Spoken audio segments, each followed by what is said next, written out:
Thank you everybody for attending today's webinar on why GIS is so mission critical to planning and zoning departments. This webinar is part of our Spatial IQ from AppGeo educational webinar series. As many of you know, we've been hosting these webinars for several years now. And if you would like to view any of our past webinars, we will have a link at the end on how to view all of those as well. So let's get started today and jump right into it. Before we get started, we will go over some logistics and what our agenda is going to be. And as always, this webinar is being recorded. There's a link on the bottom right there to all of our past webinars, and this one will be up there as well. We're going to talk about some use cases for planning and zoning departments, and kind of going over some basics, and then going into some more analytical use cases that we've done for several of our clients. So before we get started, let's introduce ourselves. Priya, do you want to go first? Yeah. Hi, thanks, Rebecca. So I'm Priya Sankalia, a project manager here at AppGeo, and also a member of the Spatial IQ from AppGeo team. We've done several of these webinars. We've probably seen both Rebecca and me around, really excited to talk to you about this topic today, which, over the years, we've done a lot of work for planning departments, and we've sort of compiled all these use cases for you. So hope you enjoy the presentation today. Yeah, thanks, Priya. Again, I'm sure you've seen me several times now on some of these webinars. I'm also a project manager and a member of the Spatial IQ from AppGeo team. I think, Priya, you basically covered the rest of it, so I won't repeat anything. So before we get started in the use cases, let's go over some of the benefits of the Spatial IQ from AppGeo program. Spatial IQ is a managed services program designed to help you get the most out of your AppGeo subscription. Throughout the years, we've used different types of strategies in order for you to advance your GIS capabilities and expand your GIS and raise your Spatial IQ. This package includes a variety of key things that can help you build those things out. So on top of general updates for like parcels and things like that, we also offer help desk support. If you have MapGeo, we offer hosted downloadable data on MapGeo.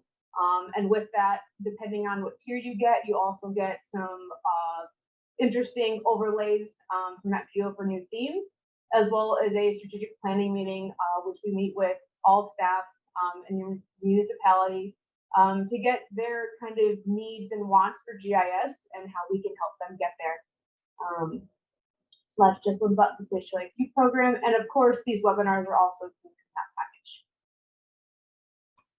So let's jump into some use cases. Today, we're going to go over two aspects of use cases, kind of going over some of the basics that mostly all planning departments have and use, and then diving a little bit deeper and going into some geoanalytics that we've done to answer some complex questions for planners around the area. So to get started, I'm sure everybody's familiar with zoning maps. Zoning maps are a key to zoning. They have to follow along with regulations in the municipality. And one of the complex issues, and not an issue, but a complex situation with zoning is that there could be several overlays, as well as creating the right color scheme for everything. In the case on the right, there are, I think, 8 different residential districts. So you want to try to keep those residential colors the same, but enough so they're different so you can see that there is a difference, and be able to have any of those overlays on top. So it does provide a challenge when trying to create a static map if you don't have it in AppGeo to turn toggles and themes on and off. Yeah, this is a real cartographic challenge that we've taken on many times. So it's one that both for MapGeo display, but also for a paper map is a challenge. Exactly. Yeah. Moving along to land use, similar to zoning, it certainly has its challenges, but usually with land use, there's not a ton of overlays. In this particular example, the town had no existing GIS data, so we had provided them with a blank map of the town and gave them some colored pencils, and they colored up a map for us to then digitize and create a land use GIS layer. From the map that they created, we were able to create an existing land use for what was there today, and then what some of their future land use is going to look like down the road. We called out some of the greenway corridors. I know that's probably not a common term for everybody, but that's what the town of Windsor Locks was calling some of the areas where they plan to have more open space, recreation use, and things like that. Moving on to the wetlands aspect, again, this is kind of a key component of planning and zoning. In many cases, the Wetlands Commission agency, however the municipality is set up, has a wetlands agency that needs to approve any new development that comes into town. And in many cases, you cannot go through the process, like go to the Planning and Zoning Commission or get a building permit until you've been approved by wetlands. So these are very, very important to planning and zoning. And in many cases, and at least for Connecticut, most of the clients use the Connecticut state data for the wetland soil types. And the data is starting to get a little bit outdated as things have been developed over the years. So for the town of Ellington, Connecticut, we had started to work with them to collect several, I think we went back about 10 years to collect past wetland surveys that were done, and we came in and we digitized them to capture all of the delineated soil scientists survey wetlands. So they have a more accurate representation and view of their delineated wetlands within town. So key component. And then Rebecca, the other key thing is that we, as part of our data maintenance, we actually capture, flagged wetlands if they're on plans, and that's another piece that is recorded and have it digitized and available to clients. Yeah, and that's part of the spatial IQ tier package as well. So that's already included if you have that layer. Something else that we wanted to call out was the master plan of conservation development, or the POCD or comprehensive plan. I think it just really depends on the area that you're in for what things get called, but in theory, they're all the same thing. They're really a document that outlines kind of where the town or city would like to go in the future. Many states require the municipalities to have this document in place. It kind of outlines where there's going to be different land use. So that's where the future land use comes into play. Of course, zoning will come into play. You have different housing types, economic development, where your wetlands are, and some maybe some farmlands, as well as services and infrastructure and open space are all part of the plan. And we're certainly here to help create some of those maps for you. And depending on where you are and what the plan is that's required, I think at least for Connecticut, I know that the plan needs to be updated at least every 10 years. So it has to be maintained and updated. So I'm actually going to pass things over to Priya to get started talking about some geoanalytics that we've done with planning data. It's interesting. I said at the beginning that we're going to talk about our use cases, but I also want to just point out that Rebecca and I are the GIS professionals. We're not planners. So, we're going to share with you what we've done for planners or planning departments. But, we're really happy to get comments and questions from you at the end of this. What we're going to talk about is more using analytic tools for the, planning use cases and, go into specific scenarios and sort of discuss them with you. So we'll sort of tag team both of us. So when you're doing geoanalytics, you're basically asking a bunch of questions and, trying to find these spatial patterns and trends in the data that you've got, and, think of that in planning context. Do you have a specific question in mind? Okay, now I want to answer this question, where is something, or, how far is something from something else? So there might be a specific question for it. Or also, you need to sort of know whether you have the data to answer that question and is it structured correctly? and also try to think about who's asking that question. So I think when you start thinking about a geoanalytics project, all of these questions might come up and you have to think about them. So we're going to actually start off with a poll. Rebecca, how are we going to do this? Let's see, I need to launch the poll. So now everybody should see this on their end for a pop-up. We'd like you to answer the question for what questions do you get asked most often and wish that you could answer. We put in a couple of examples and we put an other in there. If you do fill out other, throw a comment in the chat so we can see some of the other use cases that might be out there. We'll give folks a couple of seconds here to fill in some answers. We're starting to get some responses already. This is a little hint that we're going to be talking about some of these.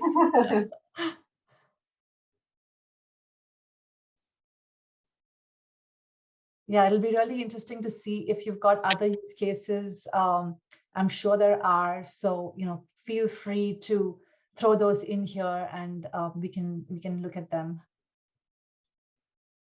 Yeah, Priya, if you want to take a look at chat to see if anybody's put anything in there, we do have a couple of responses for others so far.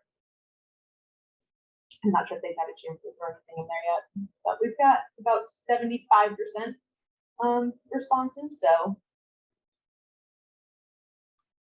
it looks like right now that the most popular one is how do I find land that's suitable for development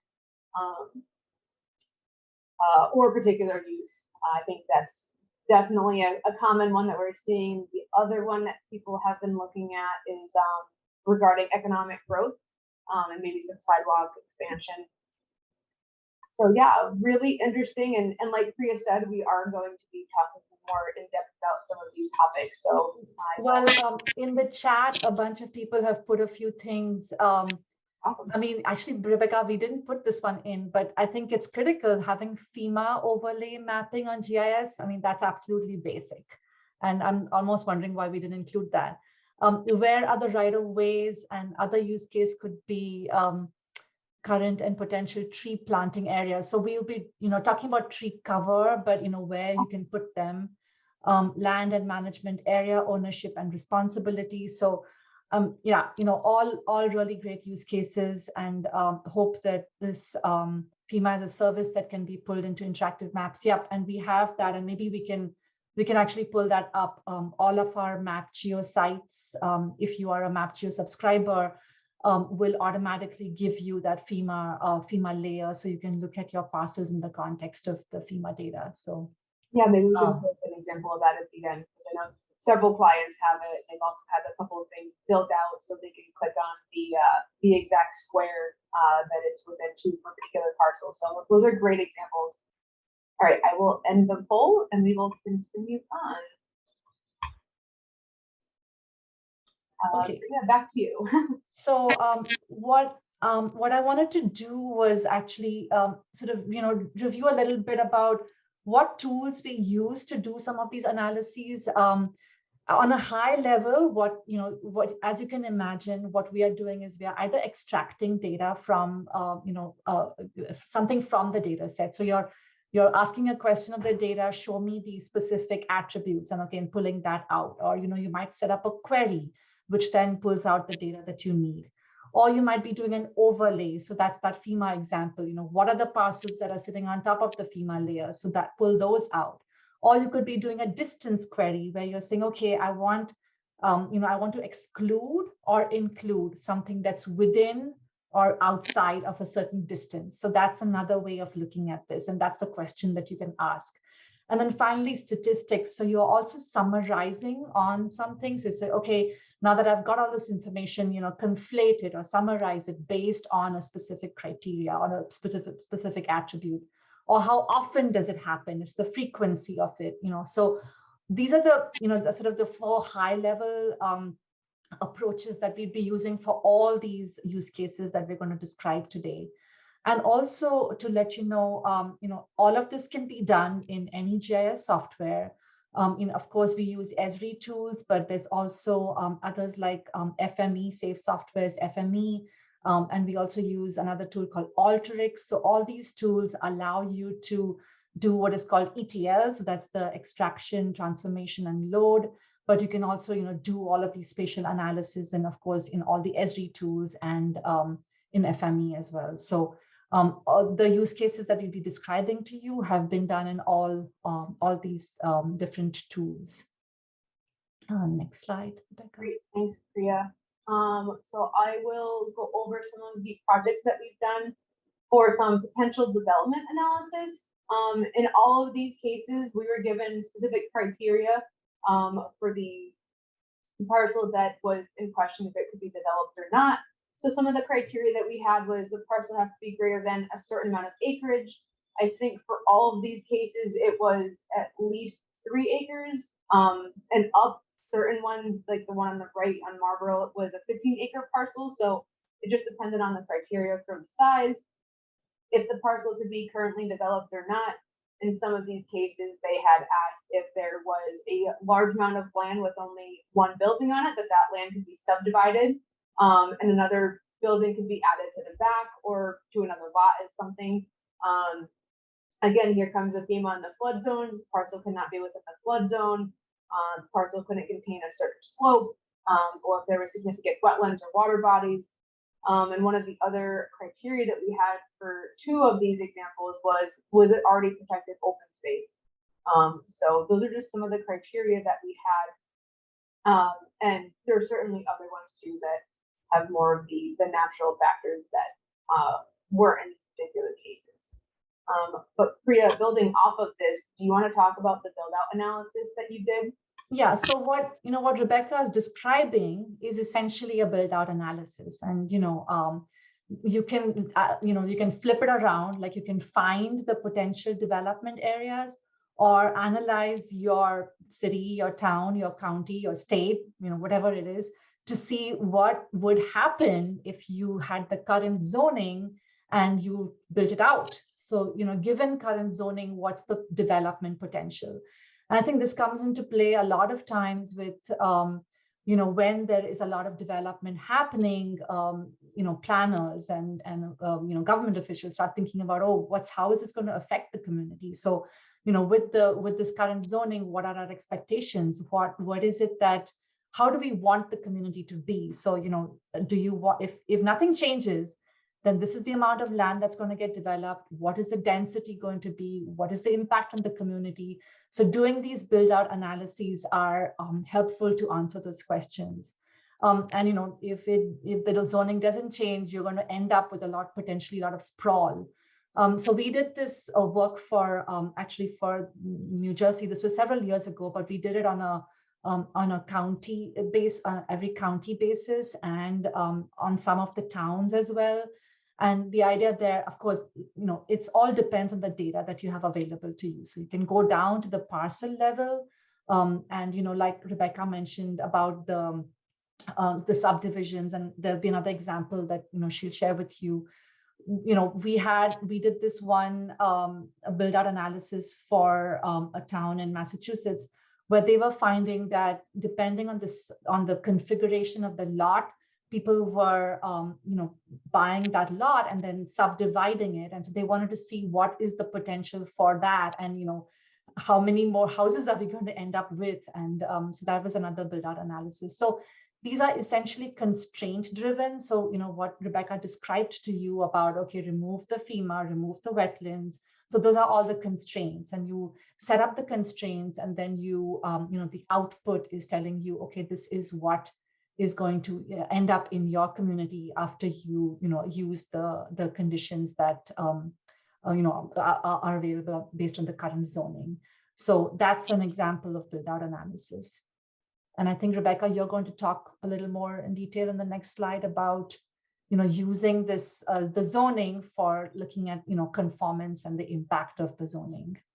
Yeah, for sure.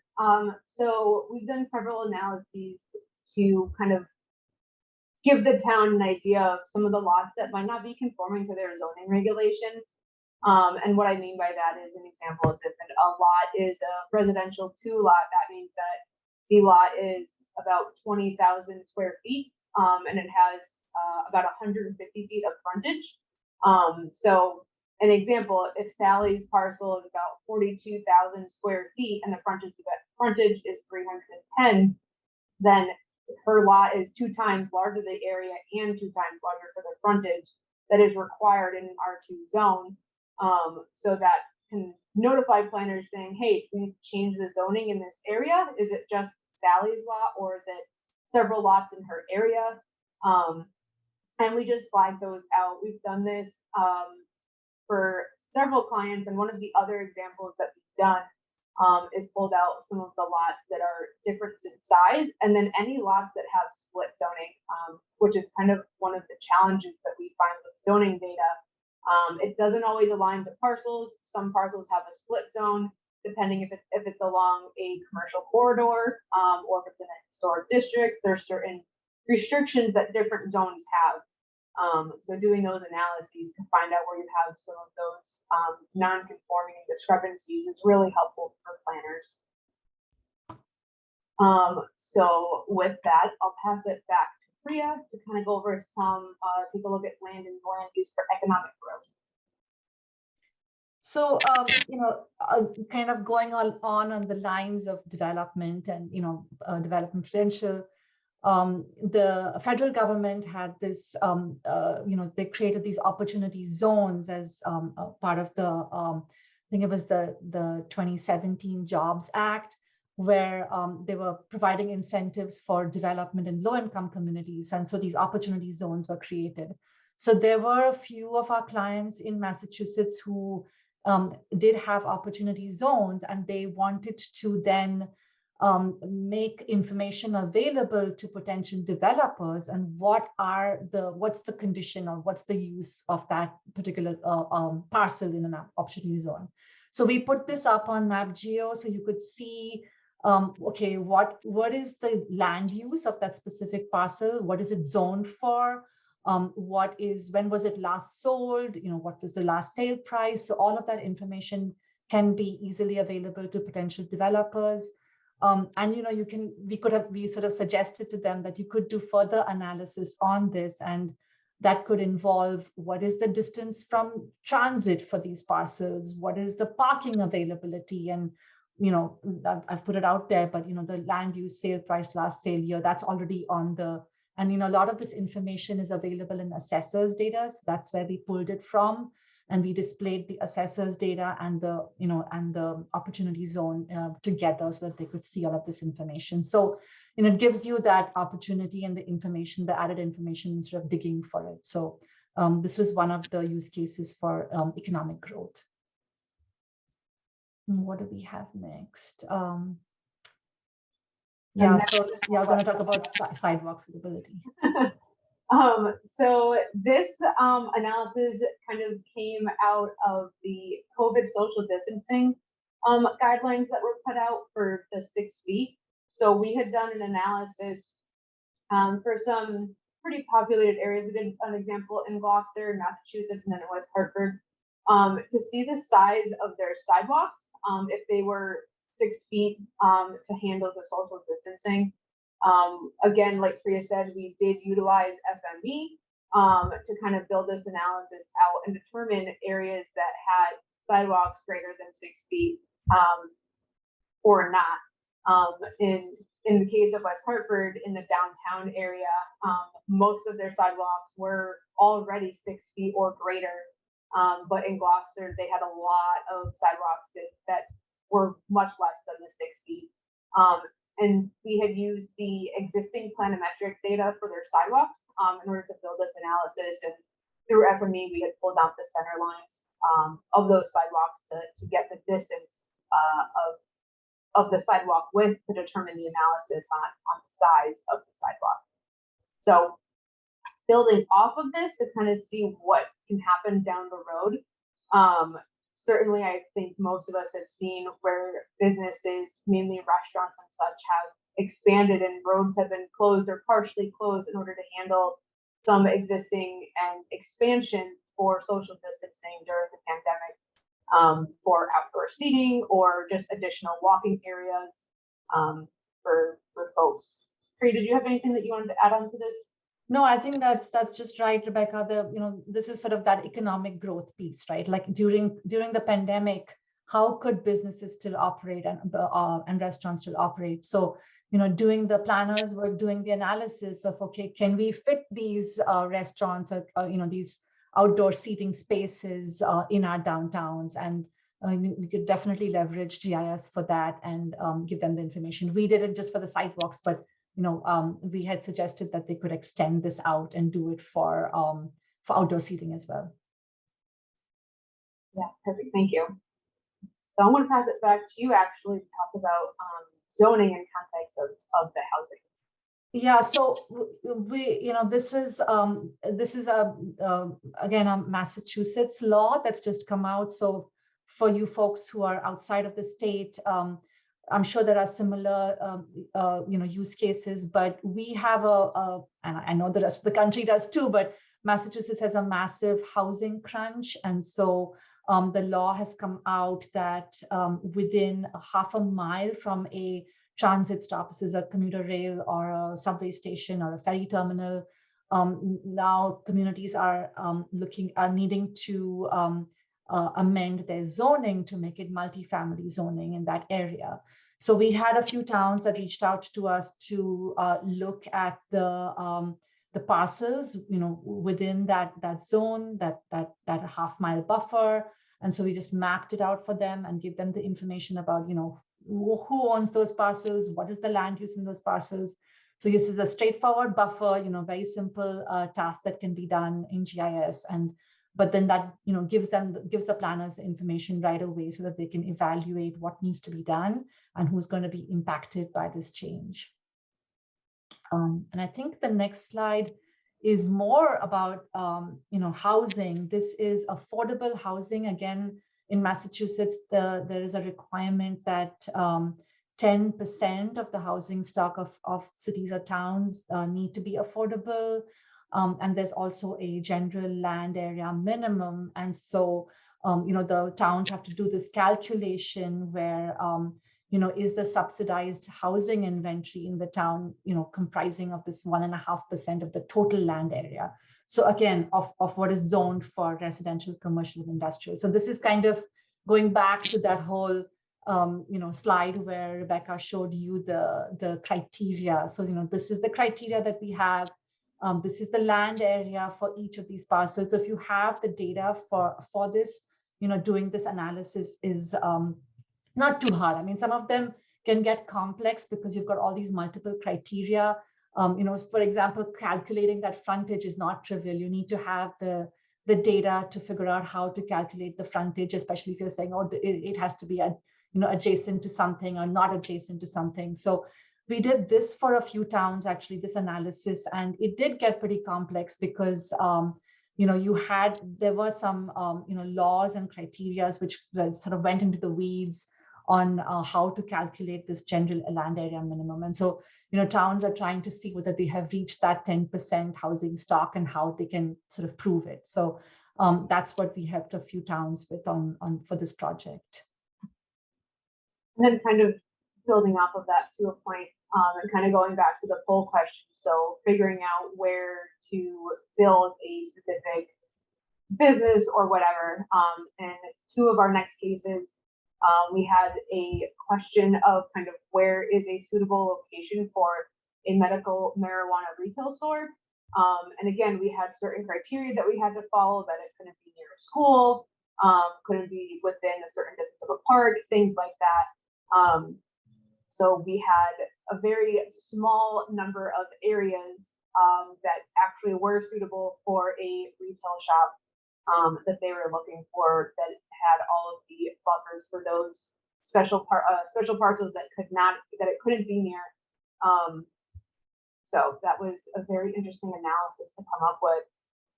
Another one that we had done was trying to find a heli landing pad site in the town of West Hartford, using the criteria that we were given.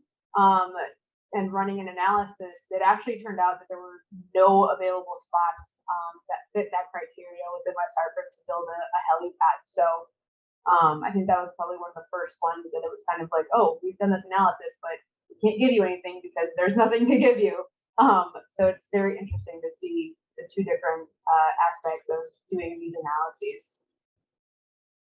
I'm gonna again pivot back to a different area and have Priya talk about some of the food insecurity work that we've done. All right. So it's interesting because during the pandemic, one of the things that AppGeo did was, and some of you might be familiar with it, is we built an app called Bring Food, which was offered, and it's still available for food pantries who might be doing food delivery. And so you could do routing through that app. And that led us to think more about food insecurity and how we can offer that up to clients as, like information to support them through, providing support for food insecurity. So what we did for West Hartford was, we used all of this ACS data, and this is the American Community Survey census data, to pull out what we thought were these criteria that would be interesting to planners to see where they need to pay attention to, like, what are the areas that might need attention. So, we plotted the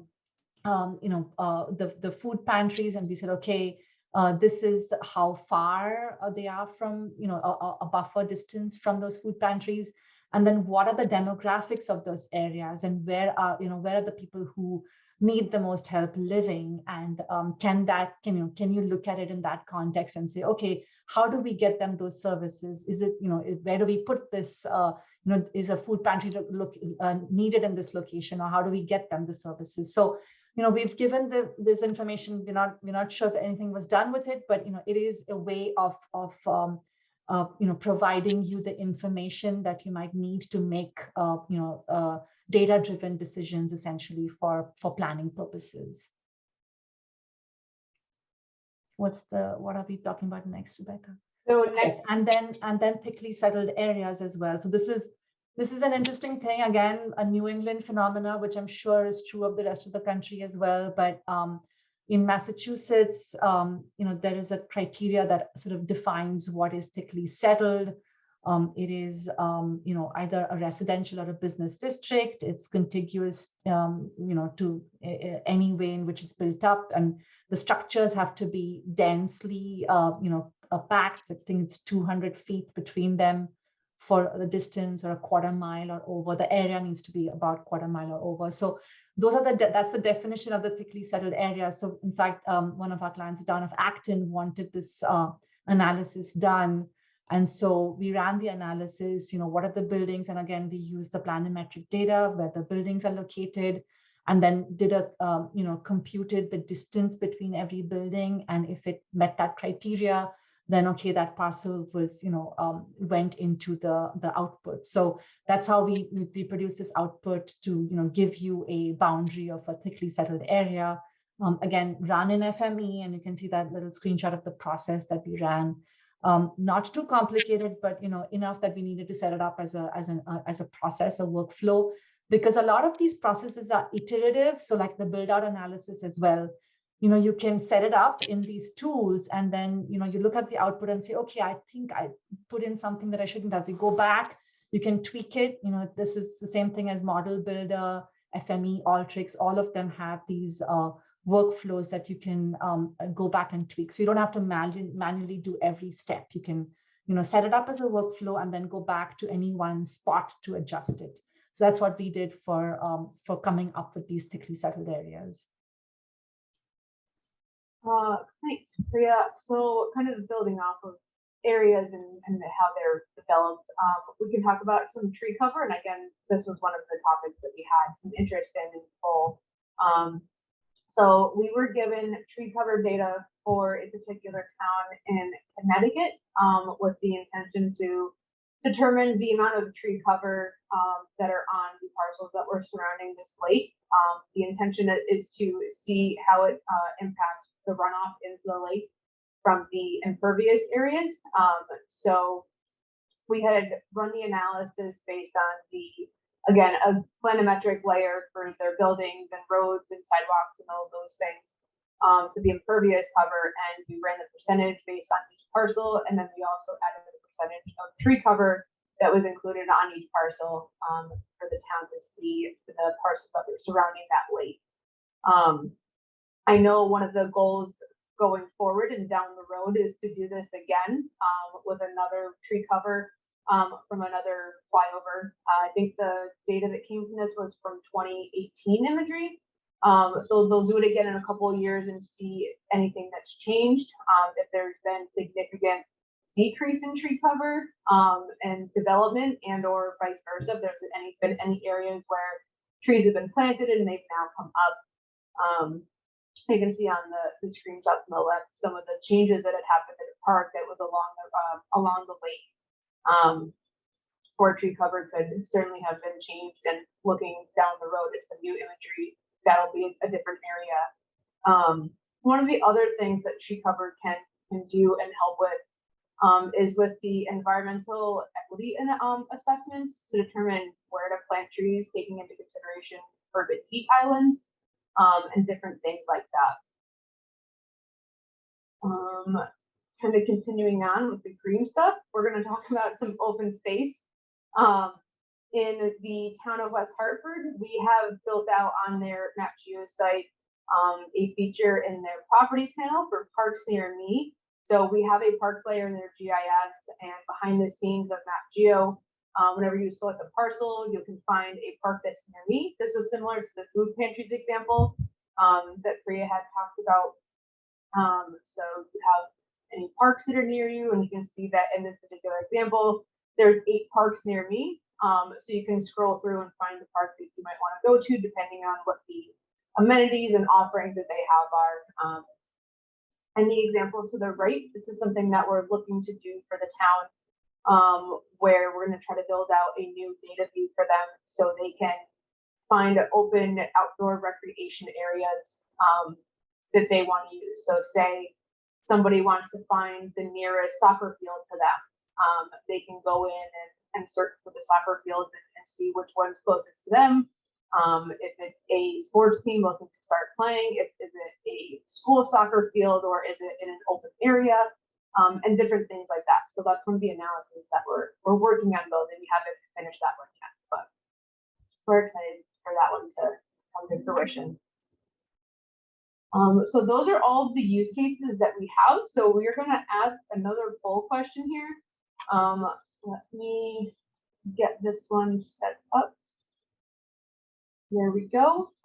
So the first question is, do you use GIS on a day-to-day basis for your planning tasks? And if yes, that is awesome. We certainly want to hear that. But if you don't, what are some barriers that are preventing you from using GIS for your planning tasks? Again, there's a couple of options to choose from. Select any of them that apply. And if there's an other, if you would throw into the chat some of those barriers that we didn't list, that would be great. Already getting some responses in.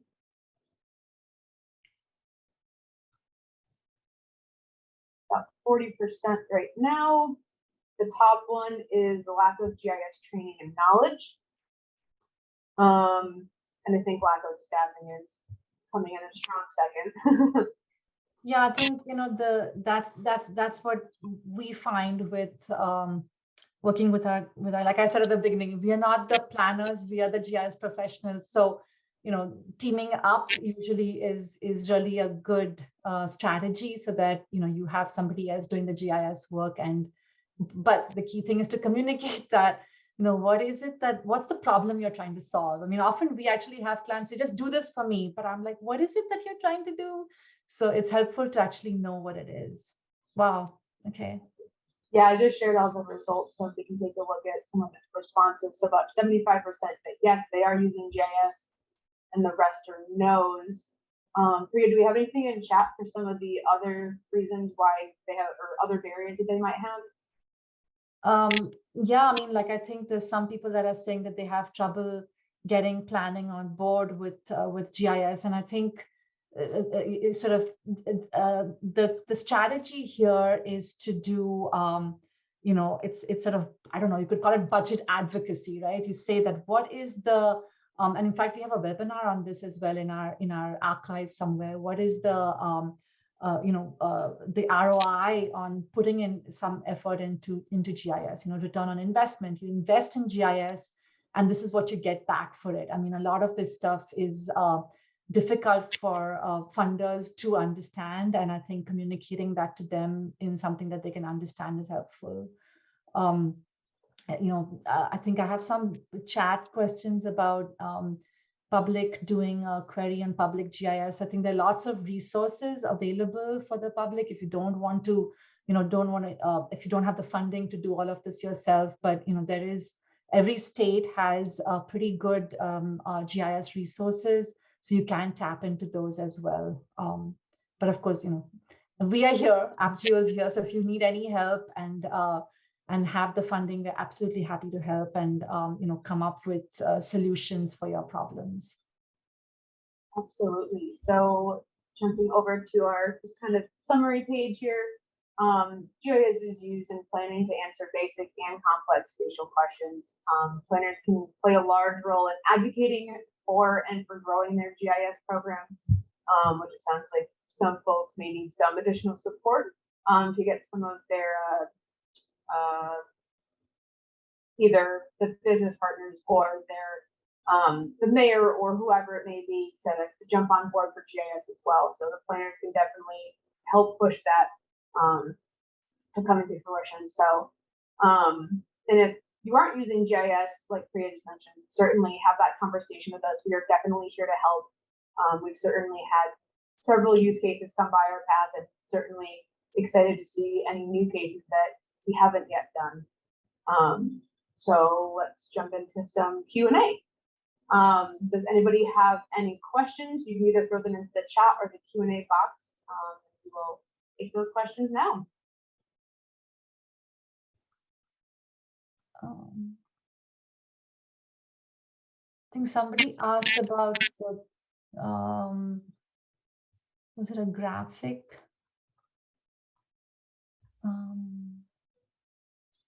Bottom graphic available to download. We'll share out this presentation, and you can review it again, and of course share it with whoever you think would benefit from it.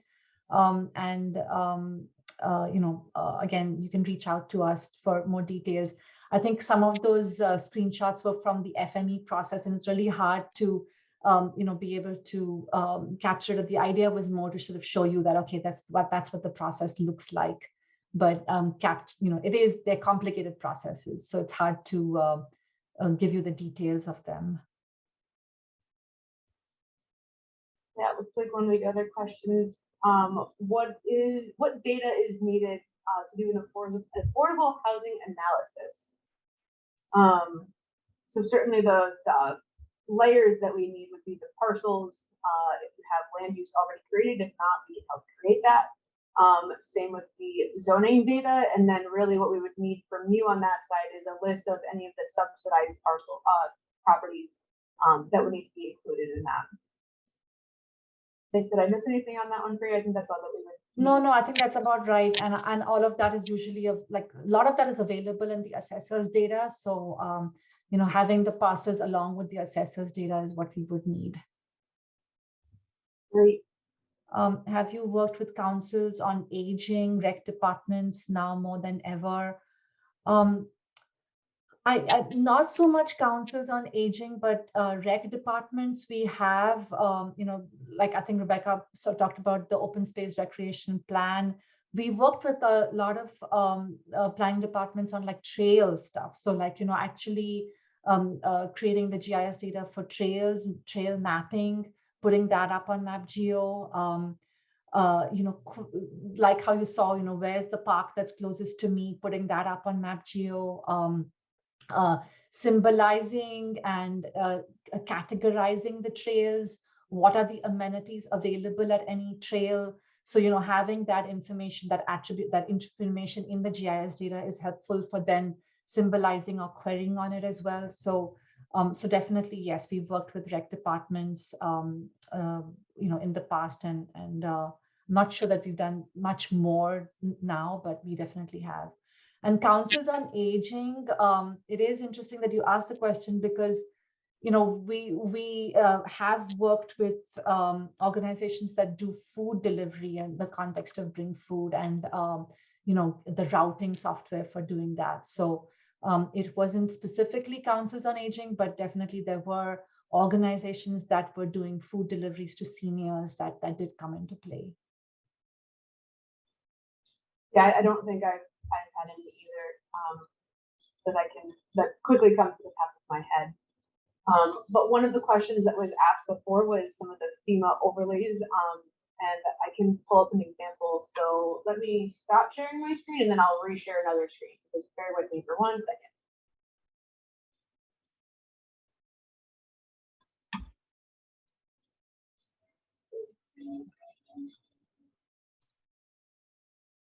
All right, so I think you guys can all see my screen. So this is an example again of West Hartford. They have 2 FEMA flood hazard overlays that we've added to their MapGeo site. They're having the different 100-year flood zones and any locations and floodways.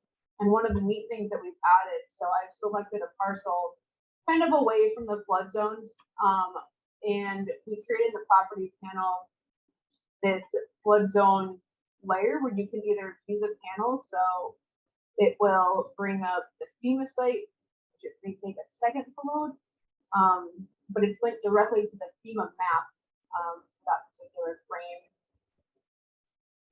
I'll go back while that loads for a second, and then you can either download the panel, so that'll download, I think it downloads a zip file that you can pull into any GIS software. So those are 2 options that we have. And you can also do show on map. So it'll show you the square, this is what's being pulled up on the FEMA site for their map right here. So that's one of the ways that we've integrated FEMA into AppGeo. And certainly we've pulled these layers into any static maps that we've created for folks and things like that. So this is a really large map, but I can stop sharing. So that was the flood stuff. So I think if there's no more questions, I think we want to thank all of you for attending today's webinar, and we will send out a recording, an email with the recording link, as well as the link to the rest of the webinars that we've previously done. If you have any questions, feel free to reach out to any of us here at AppGeo. So thank you so much and enjoy the rest of your day. Yeah, and thank you for all your comments as well. Yep.